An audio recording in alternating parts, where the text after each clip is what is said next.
আজকের নিবেদন পেটুক দামু, কবি উপেন্দ্র কিশোর রায়চৌধুরী।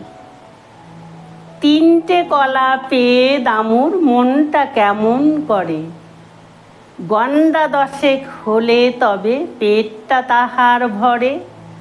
খেতে খেতে যাচ্ছে দামু মুখটা করে ভার, দুষ্টামি এক গজিয়ে উঠে মস্তকে তাহার।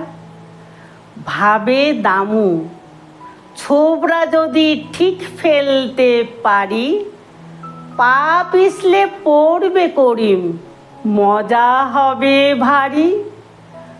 অমনি কাঁদি শুদ্ধ নিয়ে শটান দেব পারি, এক্কেবারে উঠব গিয়ে চণ্ডী ঘোষের বাড়ি। এই না ভেবে এসে দামু পিছন দিক হতে চুপি চুপি হাত বাড়িয়ে ছোবরা ফেলে পথে। আর কোথা যায়, একখানি পা যেই পড়েছে তায়, পিছলে গিয়ে অমনি করিম পড়ল দামুর গায়ে। হাউ মাউ খাউ করে দামু, ঠোঁট দুখানি কাঁপে, পিঠটা বুঝি গেল ভেঙে করিম মিয়ার চাপে।